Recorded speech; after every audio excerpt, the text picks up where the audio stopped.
Mary and Martha and Lazarus, who's already been raised from the dead. Well, Jerusalem is astir about talking about Jesus, and somebody starts telling everybody Jesus is in Bethany. And the news about what he did with Lazarus starts to spread. So all these people who weren't from Jerusalem, maybe those who had not ever heard Jesus, ever seen Jesus, but had heard about these incredible things, now we're hearing he's in Bethany, which is about a 45-minute walk away, and the guy that he raised from the dead is in Bethany too. Well, a whole bunch of people from Jerusalem then do what we probably would have done. We just start walking towards Bethany. So the crowd in Bethany starts getting bigger and bigger and bigger as well. Jesus is going to make his ride into Jerusalem, and so he sends 2 disciples ahead of him, and he tells them, you're going to go into the next village, you're going to find 2 donkeys, a mother and her colt, untie both of them, bring it to me. If anybody asks you any questions about this, just tell them the master or the Lord needs them, and he's going to bring them back later. And that's what happens. They untie the donkeys, and they start leading away, and the owner's like, hey, where are you going? Is that the Lord needs these, and the guy lets them take the donkeys back. Now, the mother donkey was probably there just to lead the colt along the way, because no one had ever sat on that colt before, and it would have been a troubling experience for the colt to be separated from his mother. So they probably led the colt by the mother ahead of the crowd. Well, when they get to Jesus, they have this colt of a donkey, and they start putting their clothes on this colt. Jesus gets up on the donkey, and this is the only time we have recorded for us in the New Testament where Jesus rode somewhere. He's always walking. And so all the people have gathered around the city, and they're starting this 2-mile trek back into Jerusalem. A lot of them start taking off their jackets, and they put their jackets out in front of this donkey that Jesus is riding on. Others go out in the countryside, and they start cutting off palm branches, and they bring the palm branches and put that on the road as Jesus is riding into the city. He comes over the Mount of Olives and starts going down the descent to Jerusalem, and he enters the east gate, which has a lot of messianic prophecies about it and a lot of talk about the Messiah is going to come in that gate. So much so that when the Muslims took over Jerusalem, they barred that gate to make sure no one, those who don't believe the Messiah has already come, to make sure the Messiah is not going to enter that gate. And they put a cemetery right outside the gate to make sure that no Jewish rabbi or teacher would walk through that cemetery. Jesus went through that gate. And Jesus goes in to Jerusalem. The whole time, the people are shouting, Hosanna, which means Lord save us now, to the King, to the Son of David, to the Most High. And they say, blessed is the one who comes in the name of the Lord. And they talk about this kingdom of David being established and how they're excited about this kingdom being established. So much so that the Pharisees who were there shout up at Jesus as he's riding on this donkey and say, hey, you hear what they're saying about you? Stop them. And Jesus says, if they stop shouting that, the rocks will start shouting it. When he gets into the temple, he either heals some lame and some blind people, realizes it's getting late, and he goes back to Bethany.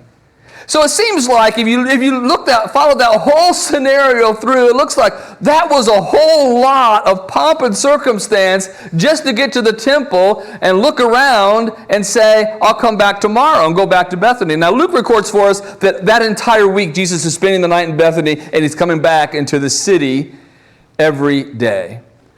So let me share with you a few things that make this triumphal entry so triumphal.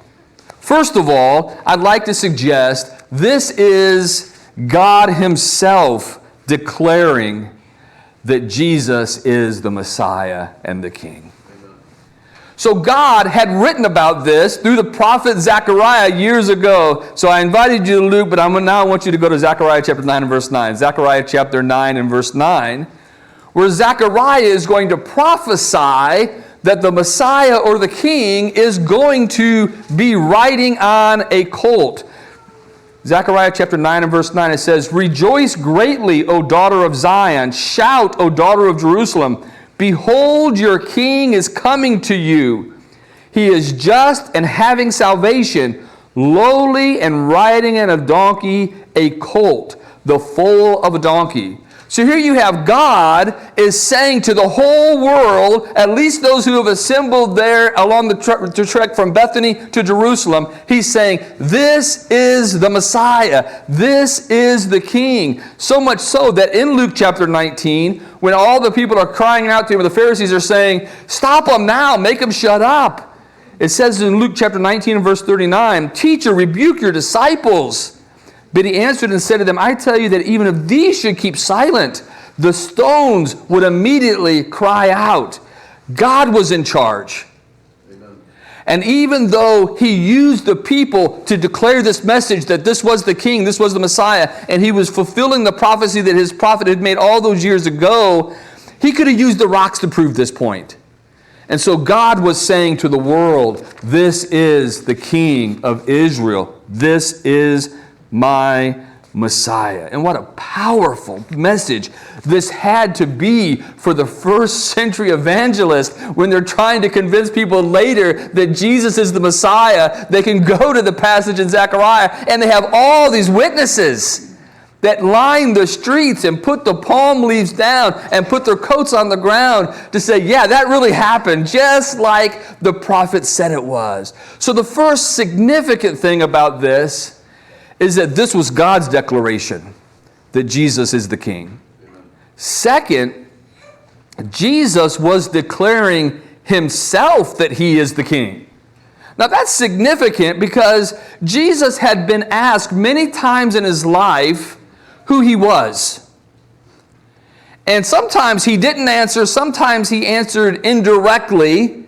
And when he would answer straight out that he was the Messiah or that he was the Son of God and he was the Christ, it was noticeable. People would say, now you're speaking plainly to us. So Jesus had been going through teaching who he was, but sort of in a coy type of a way, wanting them to know, but not wanting them to surround him so much so he couldn't complete his mission. How many times have we been reading, if you're in the class especially, or how many times have you read throughout the New Testament where Jesus would tell people, don't tell anybody about this, right? Don't tell anybody that I just healed you.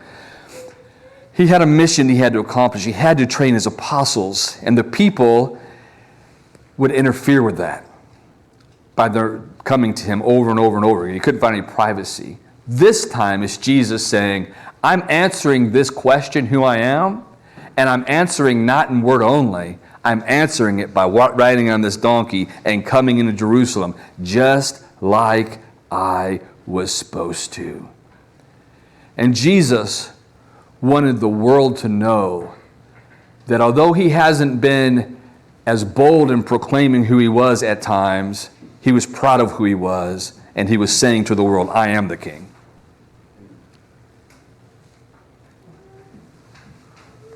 This would prove to come up in the next week multiple times, because it served as the final accusation the Jews made against Jesus that led to his necessary death.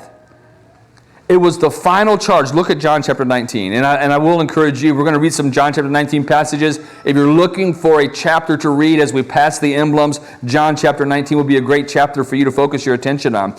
John chapter 19 and verse 12 says this. From then on, Pilate sought to release him. Now, he sought to release him after the Jews already said he violates our law, making himself out to be the Son of God. Now, they come down to this. That didn't work because Pilate still wants to let him go. But the Jews cried out, if you let this man go, you are not Caesar's friend. Whoever makes himself a king speaks against Caesar. So this riding into Jerusalem on the donkey, Jesus is saying, I am king. He's saying it with his actions, not his words, and that is the final nail in the coffin that the Jews use to say he is making a claim that he's the king. If you're a friend of Caesar, you got to stop him right now. And look at verse 13 of John chapter 19. When Pilate therefore heard that saying, he brought Jesus out and sat him down in judgment seat in a place that is called Pavement, but in Hebrew, Gabbatha. Now it was preparation day of the Passover, and behold, the 6th hour, and the Jews said, behold, and he said to the Jews, behold your king. And they cried away with him, crucify him, crucify him. Pilate said, shall I crucify your king? The chief priest answered, we have no king but Caesar. Then he delivered him to be crucified, and they took Jesus and led him away. So it was that riding into Jerusalem on the donkey that Jesus says, I am the king, and it's what they used to put him to death. It was also used as the basis of the ridicule Jesus suffered. In verses 1 and through 3 of chapter 19, it says, so Pilate took Jesus and scourged him, and the soldiers twisted a crown of thorn and put it on his head, and they put him a purple robe on him, and they said, Hail, King of the Jews! And they struck him with their hands. See how significant Jesus' claim that he was the King of the Jews is now coming back, and they're using it to taunt him with? Not only as the final thing to kill him with, Luke chapter 23 records the soldiers themselves in verses 36 and 37, they mocked him, coming and offering him sour wine on the cross. And they say to him, what? If you are the king of the Jews, save yourself. See how significant that ride into Jerusalem was?